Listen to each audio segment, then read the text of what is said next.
Bienvenidos, bienvenidas un día más a nuestro podcast de Momento Oportuno. Vivimos en una sociedad que, por desgracia, el sedentarismo es algo que tiene muy arraigado en su ser.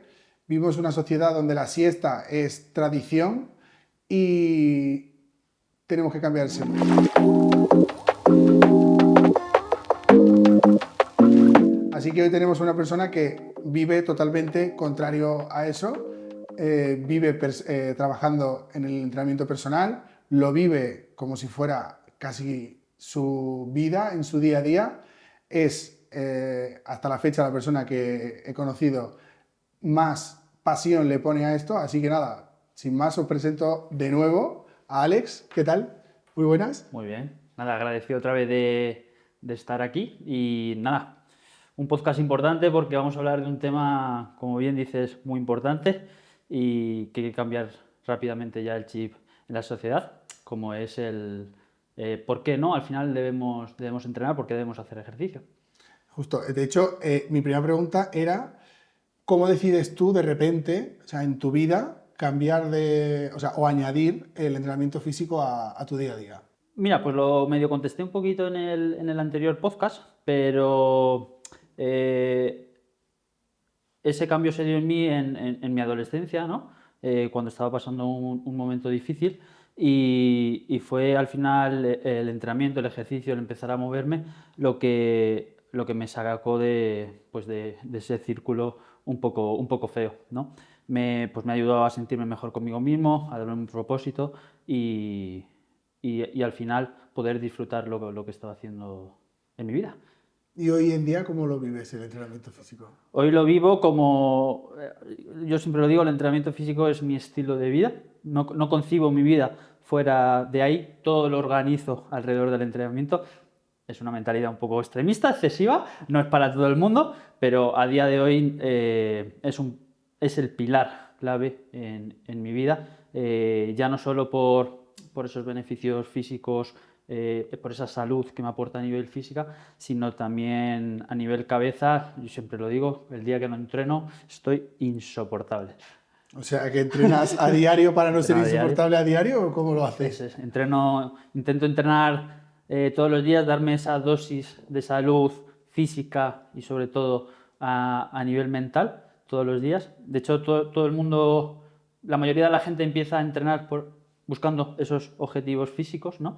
Pero realmente a cualquier persona que le preguntes o que lleve ya bastante tiempo entrenando, todo el mundo te va a responder lo mismo y es por esos beneficios mentales. Bueno, pues, o sea, sí que es cierto que desde que te conozco, que veo tu día a día con el tema de entrenamiento físico, le dedicas horas también aparte. O sea, que no es todos los días un ratito, sino No, que... no, no. También es lo que acabo de comentar. Lo mío es un poquito de extremos ya. Le dedico muchas horas. También porque soy atleta de rendimiento. Entonces, pues, conlleva dedicarle unas horas que pues una persona de a pie no le tendría que dedicar. Una persona de a pie que simplemente busque esos beneficios a nivel de salud no tiene que dedicarle las horas que pues obviamente le dedica un atleta de alto rendimiento que busca al final llevar su cuerpo a extremos que incluso muchas veces pues no son ni saludables, ¿no? Pero yo entreno a la semana en torno a entre 15 y 20 horas, dependiendo pues, del bloque en el que esté, de muchas cosas, pero son muchas horas, muchas horas. Eso es casi un tercio de jornada laboral de hoy en Eso día. es la mitad de mi vida prácticamente. No, sí, desde luego. Bueno, y eres una persona que considera, según me has dicho, y según has comentado, físico y mental va de la mano. O sea, Sí, que para no ser insoportable, más que para no ser insoportable, sino para poder también gestionar tu eso estrés, me imagino, es, eso es es, por lo que haces deporte, ¿no? eso es, eso es. Eh, es lo que tú comentas.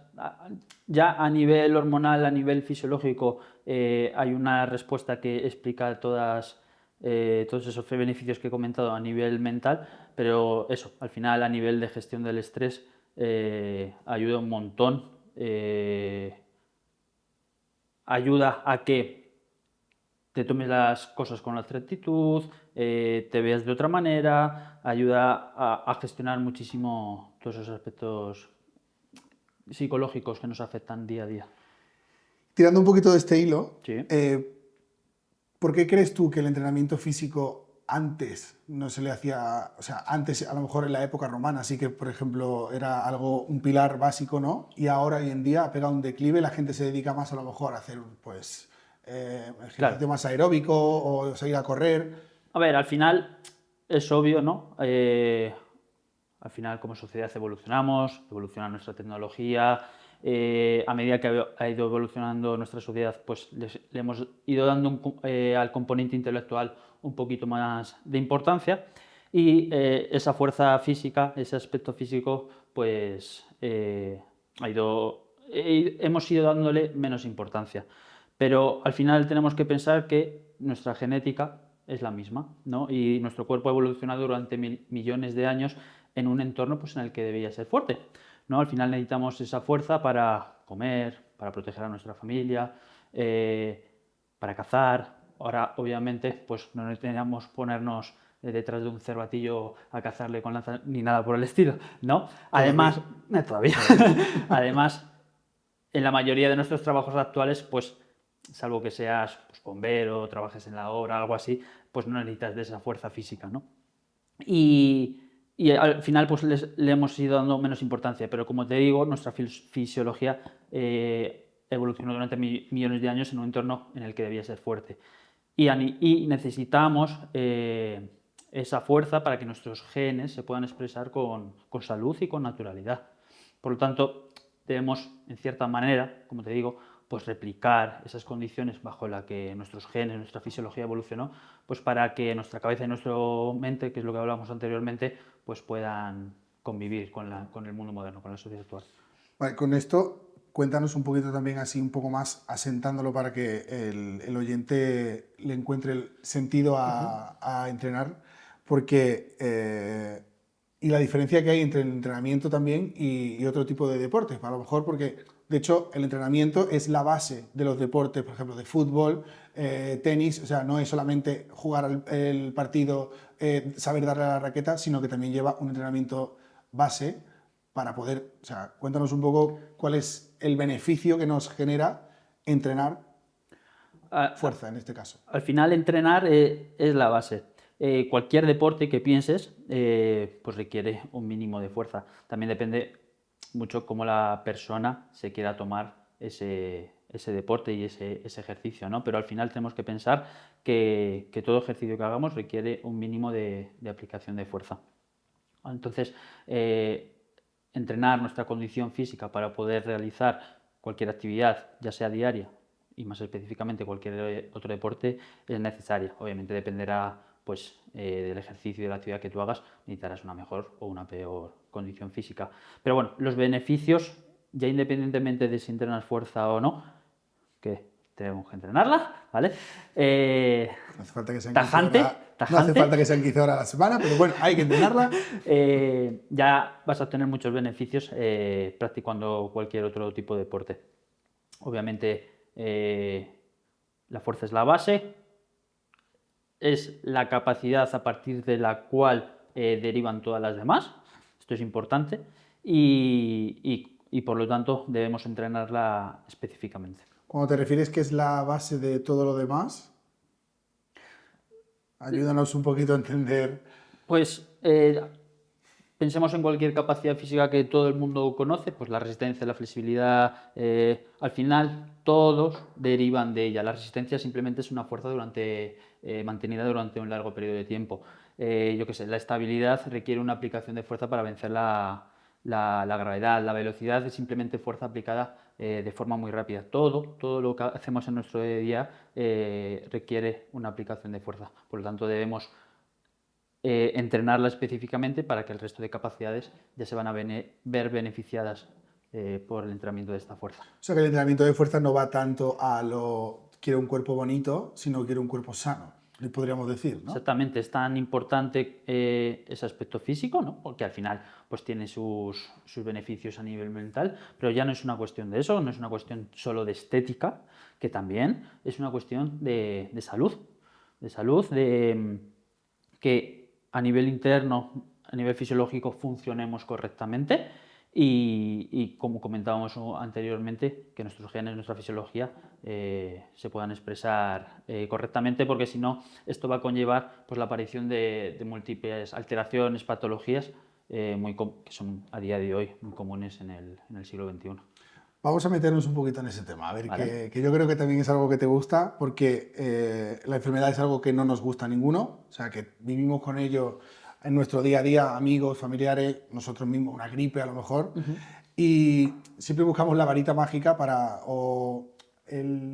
como intentar que no me llegue a mí, ¿no? Esa prevención que buscamos muchas veces y que, por desgracia, algunas veces no se consigue. Sin embargo, tenemos, entre comillas, la certeza, bueno, y sin entre comillas, Sí, de que el ejercicio físico ayuda a prevenir muchas enfermedades, por no eso es. decir casi todas, ¿no? Eso es.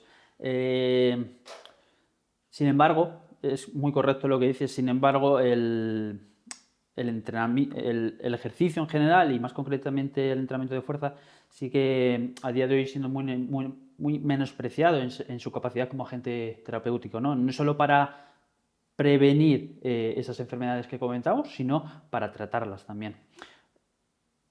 Hay más que evidencia de sobra a día de hoy científica que nos dice que el entrenamiento es la polipíldora, el entrenamiento es medicina y que nos ayuda a, como te digo, a prevenir y tratar la mayoría de enfermedades no transmisibles del siglo XXI. A día de hoy, ya sean metabólicas, psiquiátricas, neurológicas, cáncer, autoinmunes. Entonces tenemos que entender eso, que está más que demostrado y que el entrenamiento de fuerza es medicina. No existe a día de hoy ningún medio, modificación, fármaco, como te digo, modificación del estilo de vida que nos ayuda a prevenir y tratar todas esas enfermedades. Dentro de las enfermedades prevenibles gracias al ejercicio físico, algo sí que está demostrado y que empieza ya poco a poco, yo que soy enfermero lo empiezo a ver en el mundo de la medicina, son la osteoporosis y la sarcopenia, que son enfermedades muy típicas de la mujer, por ejemplo, Sí, y que, bueno, pues que al fin y al cabo llega un momento en que les impide seguir el ritmo de vida habitual. correcto. ¿Qué le recomendarías tú a una mujer para prevenir? ¿A partir de qué edad debería de empezar una mujer a hacer ejercicio? ¿Qué tipo de ejercicio? Vale, pues mira, empiezo por ejemplo con la sarcopenia, ¿vale? La sarcopenia, para que lo entiendan nuestros oyentes, es simplemente la pérdida de masa muscular, que muchas veces creemos que está asociada a simplemente que nos hacemos mayores. Obviamente es cierto, cuando nos hacemos mayores pues vamos perdiendo masa muscular, pero no es tanto por el hecho de envejecer, sino por el hecho de que ese avance en la edad nos hace movernos menos y por lo tanto pues nuestra musculatura se atrofia. A día de hoy sabemos que el músculo es el mayor órgano endocrino perdón, de todo el cuerpo y que regula multitud de procesos biológicos. Actúa sobre los huesos, sobre los riñones, sobre el intestino, regula casi todos los órganos de nuestro cuerpo. Entonces, además, actúa como el principal reservorio de aminoácidos para mantener la síntesis proteica en nuestras células y tejidos cuando no tenemos ese aporte de aminoácidos, de proteínas, para que nos entendamos. Y que ese papel muscular, esa cantidad de masa muscular alterada, pues tiene un papel muy importante en la aparición de pues, diferentes alteraciones patológicas. No, entonces es súper importante ya no solo preservar esta masa muscular, tener un buen valor absoluto de alta muscular, sino también como su capacidad y funcionalidad. Ya no es tanto la cantidad de masa muscular, sino lo fuerte y la capacidad de ejercer fuerza que tiene esta masa muscular. Sabemos que la musculatura se adapte ante un estímulo, como cualquier otro tejido del propio cuerpo. Pasa mucho también en la osteoporosis, el hueso al final se adapta al estímulo. El hueso necesita cargas internas, cargas compresivas, estímulos mecánicos para poder adaptarse y crecer, aumentar esa masa ósea o al menos preservar esa masa ósea que tenemos, porque el sedentarismo lo que hace es atrofiar todos nuestros tejidos. Y ya por el simple hecho, nos dice la evidencia de que darle 2 horitas de entrenamiento de fuerza a la semana con una intensidad moderada alta ya nos sirve para mantener todos estos valores de estos tejidos. Entonces, me preguntas, ¿cuándo debemos empezar a hacer esto? ¿Cuánto antes? Cuanto antes. Cuanto antes. ¿Y los que van tarde, qué hacen? Los que van tarde siempre es mejor empezar tarde que nunca, ¿vale? Pero lo suyo es empezar cuanto antes para obtener unos picos en cuanto a esos valores lo más altos posibles, porque es obviamente con la edad se va a ir, pues en las mujeres con la menopausia, esa osteoporosis, entra un declive bastante importante. Entonces, cuanto mayor pico tengamos de esos valores, pues menor dato absoluto alcanzará y pues no entraremos en rangos donde ya la persona pierde capacidad funcional y ya vienen los problemas pues, de fracturas, de no ser independiente y demás. Ajá. Y, perdona, lo que interrumpo para acabar, el ejercicio que más ha demostrado que nos ayuda a conseguir estos objetivos, a preservar y aumentar tanto la masa muscular como la masa ósea, es el entrenamiento de fuerza. Otro tipo de ejercicios también tiene un impacto en este sentido, pero a día de hoy que conozcamos no hay ninguna metodología de entrenamiento que supere en este sentido al entrenamiento de fuerza. Vale, hablando de fracturas prevenibles, una de las más prevenibles con el ejercicio de fuerza es sin duda la fractura de cadera, por el tema de que hablas de la osteoporosis, de fortalecer la musculatura alrededor de la cadera, sí. de la cadera. ¿Qué consejo le darías tú, por ejemplo, a una señora de 60, 70 años que lleva una vida sedentaria? O sea, ¿qué podría hacer esta persona desde su casa ya, después de que termine este podcast, para romper un poco esa barrera y empezar a darle a ese músculo el movimiento que necesita? ¿Qué ejercicios básicos se le podrían recomendar? Al final, como cualquier otro problema que tenemos, acudimos a un profesional. Aquí también deberíamos acudir a profesionales del ejercicio que nos guíen un poquito en este sentido.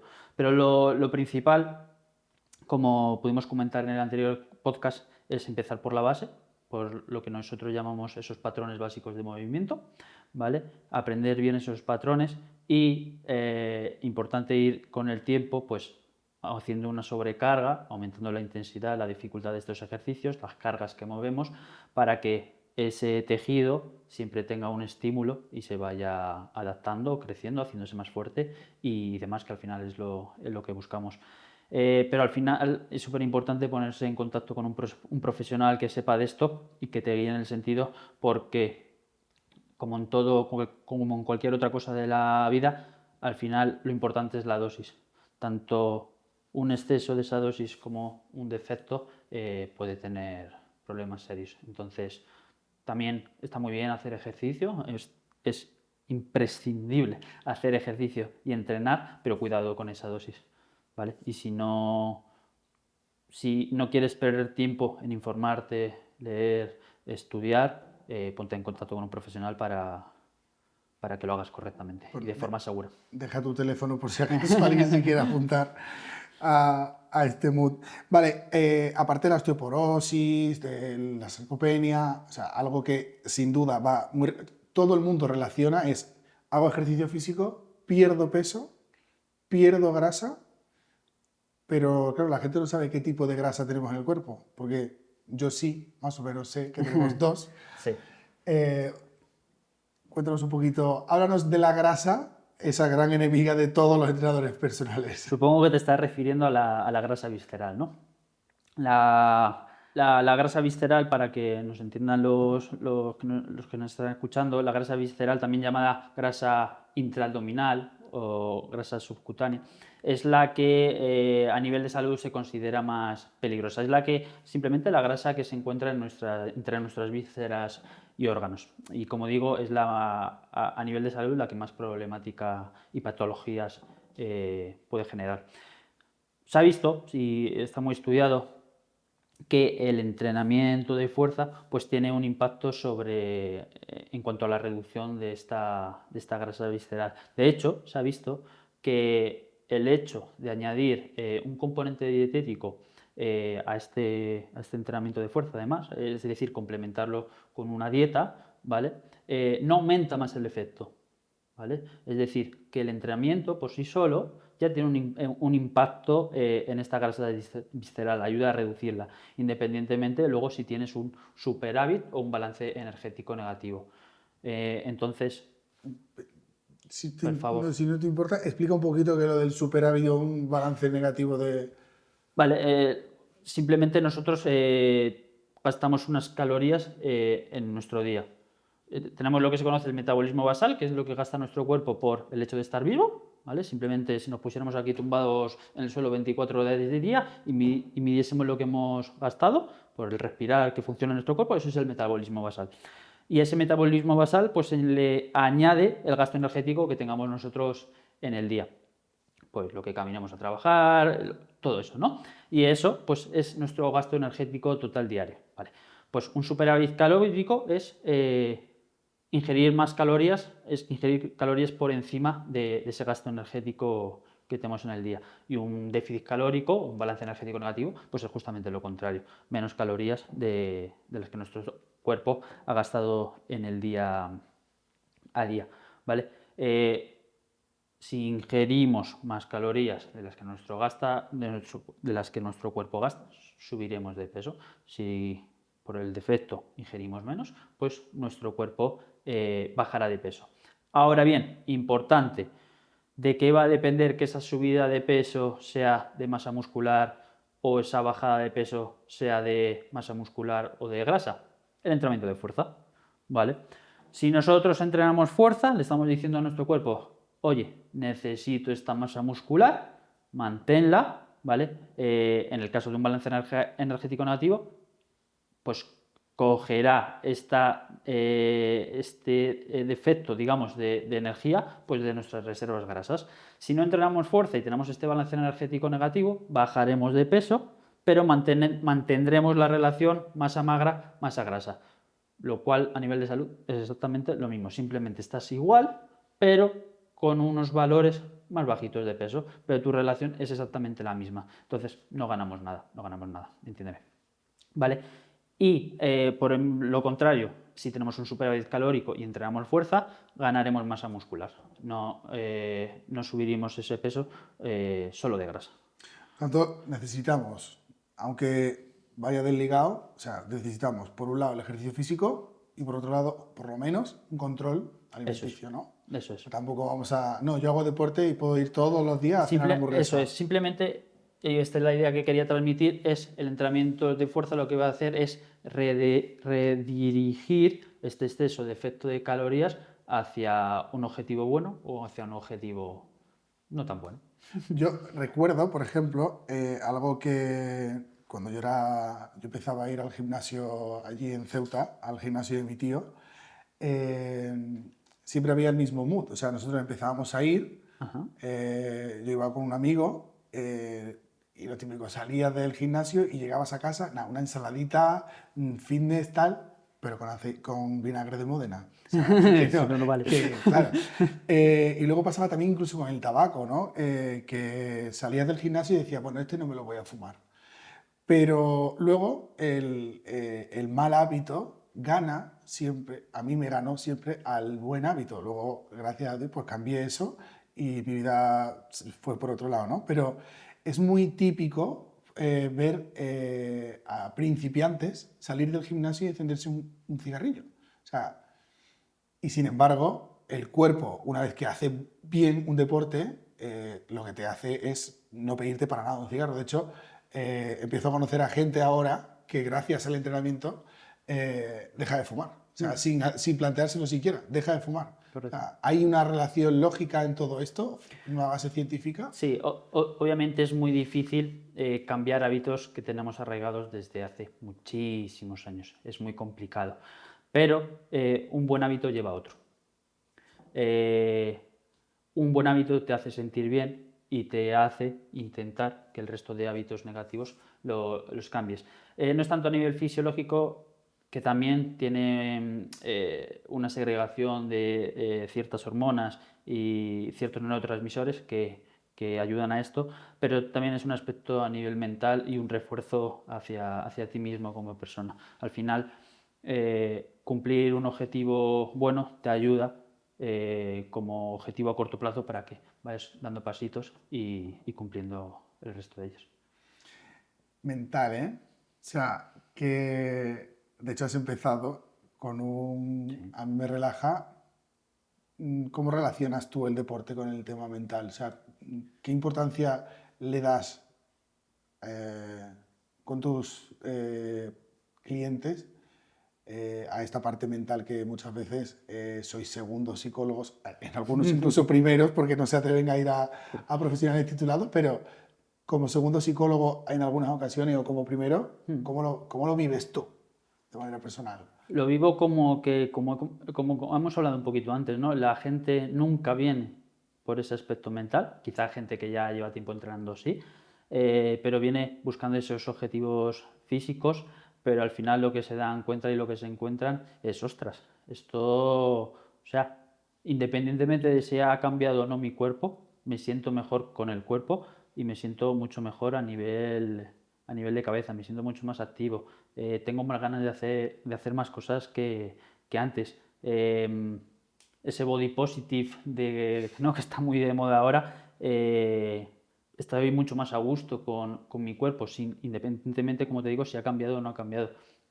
Entonces es un aspecto que se da en todo el mundo, incluso gente que no le gusta nada entrenar, que viene forzado, que viene porque su amigo le ha dicho que, oye, que te tienes que mover, que cualquier día te da un infarto y al final es eso, se terminan quedando por esos beneficios a nivel mental que le aporta, obviamente, y los objetivos físicos pasan más a un segundo plano.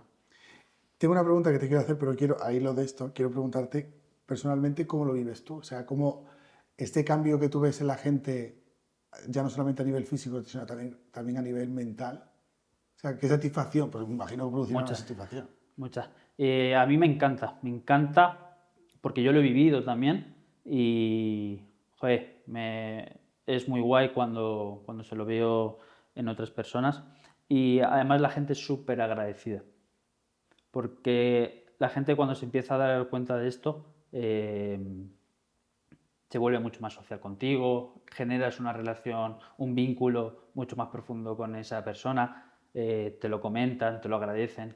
Y es lo que te digo, no tanto a nivel físico, sino ese cambio es a nivel mental.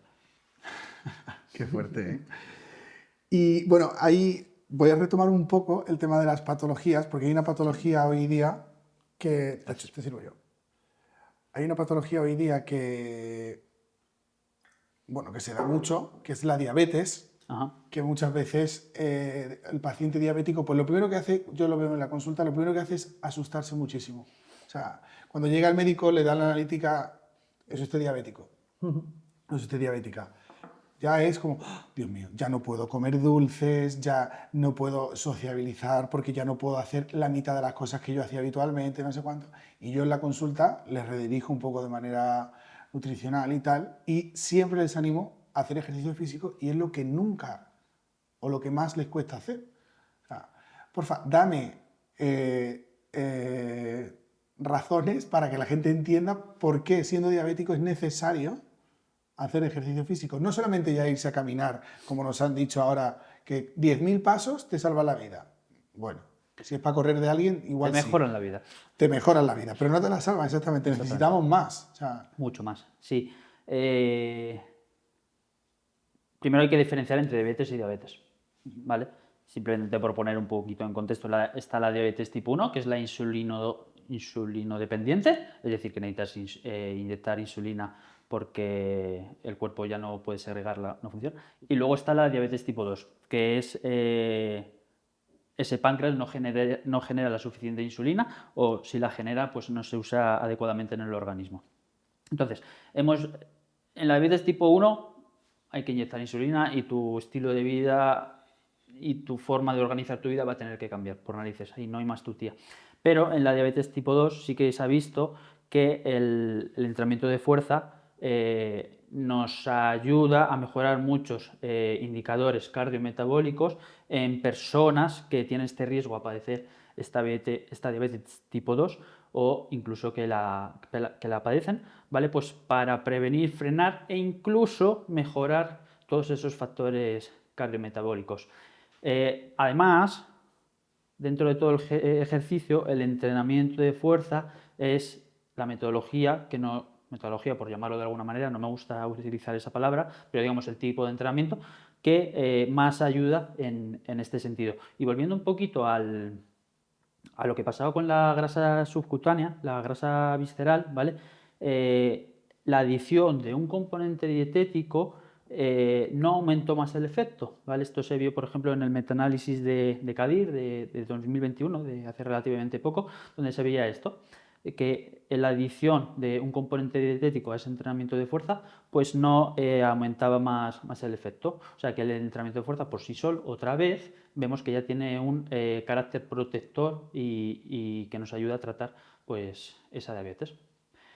Una persona con diabetes tipo 2 que entrene fuerza puede llevar una vida completamente normal e igual que cualquier otra persona.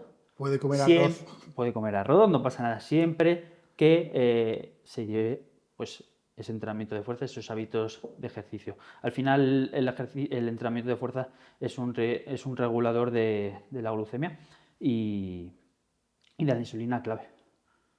Bueno, pues nada, me lo apunto para mis pacientes, que no son pocos los que tengo en este punto. Y cada vez van a más. Sí, justo. Más. Sí, sí. De hecho, ya no es solamente gente mayor que relacionamos. De hecho, la diabetes tipo 1 es más tirando a nacimiento y la diabetes tipo 2 ya la relacionábamos más con esa abuelita y no, ya la abuelita se ha convertido en madre, ha vuelto a madre y la madre algunas veces es hija, o sea que... Adolescente, sí. Efectivamente, Eso o sea, ya no es...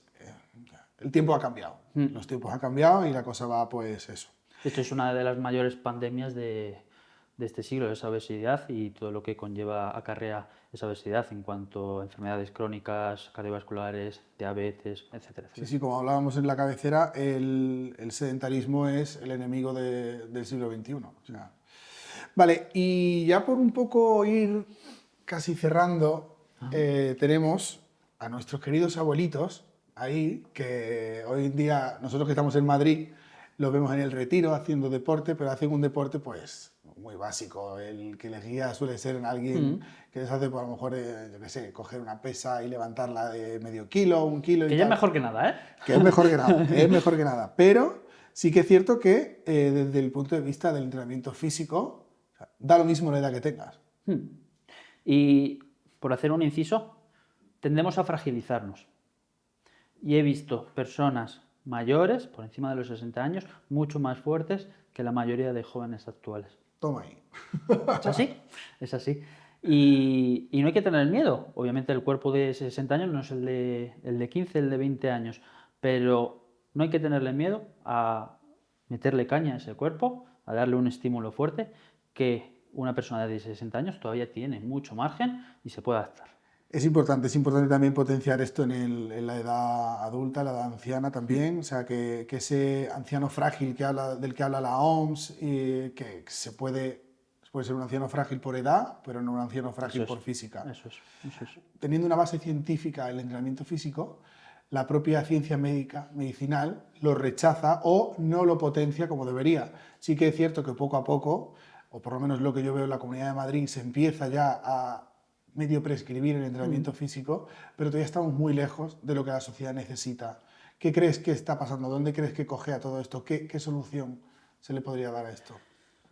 Totalmente cierto, José. Es cierto que cada vez se va recetando, implementando más el entrenamiento de fuerza y cada vez son más profesionales sanitarios los que recetan este entrenamiento. Recordemos que el entrenamiento es medicina y ya está más que demostrado todos estos beneficios. Y sí que es cierto que pues, médicos, por ejemplo, de mi generación, de mi edad, lo tienen bastante interiorizado y sí que lo recetan. Sí que es cierto que ya en profesionales sanitarios, pues fuera de mi generación, de edad más avanzada, todavía este mensaje no está del todo interiorizado y que cuesta un poquito más. Pero bueno, yo tengo la esperanza de que con el tiempo esto cambie completamente y a los profesionales de los ejercicios se nos considere por lo que somos profesionales sanitarios. A nivel legal todavía no lo somos, pero bueno, al menos que este entrenamiento se recete y se le considere como lo que es medicina y se vaya implementando pues, en toda la sociedad. De hecho, a día de hoy, todas las organizaciones importantes, todas las pautas y programas de actividad física que nos proponen ya incluyen 2 sesiones de entrenamiento de fuerza al menos a la semana, pues toda esta OMS y demás. Así que bueno, poco a poco este mensaje se va interiorizando, sigue siendo muy menospreciado e infravalorado a día de hoy. De hecho, es incluso la propia sociedad quien ve este entrenamiento un poco raro, que todavía no se termina de entender, ¿no? La gente sigue con esa noción de pensar que el entrenamiento es realizar ejercicios súper complejos, con altas cargas en un gimnasio, fuera muy lejos de lo que es en realidad. Pero bueno, poco a poco se va visibilizando, se va interiorizando en la sociedad, en los profesionales sanitarios y cada vez se va recetando y dándole el valor que tiene. Bueno, Alex, has dejado muchos puntos bastante claros, yo creo. A mí el que más me ha calado es el tema de cómo cambia el entrenamiento físico a también el cerebro humano. O sea, que creo que es algo esencial, sobre todo hoy en día que vivimos bombardeado de noticias que para nada son buenas, no son agradables, no nos ayudan al día a día. Saber que con 2 horas de deporte semanal podemos incluso poner un freno a ese sentimiento de negatividad en el que vivimos es, yo creo que algo esencial. No sé si a ti te falta algo por querer comentar, ¿qué crees que le vendría bien a escuchar a nuestros oyentes? Que empiecen cuanto antes, ¿vale? Que es muy importante y realmente cuando empiecen entenderán de qué va todo esto y entenderán la importancia del mismo, pero es cierto que hasta que no se pone en práctica pues cuesta creerlo, ¿no? Pero simplemente eso, que empiecen y que en un futuro muy cercano no lo agradecerán. Que empiecen cuanto antes y con alguien, que no empiecen solos. Con alguien. Pero bueno, siempre digo, es mejor empezar, aunque sea por tu cuenta, que no empezar. Bueno, Alex, muchas gracias. De nuevo, ¿habrá tercero? Habrá No hay 2 sin tercero, 3. cuarto, quinto, sexto y séptimo. Busca un tema y vamos a por el tercero, ¿eh? Muchas gracias. A ti, José. Bueno, pues hasta aquí este pedazo de episodio sobre el entrenamiento físico. Creo que ha quedado bastante claro que tenemos que empezar a movernos, así que no perdamos el tiempo. Recuerda una cosa que es súper importante y es sé de los que vive y no de los que sobreviven. Nos vemos en la siguiente.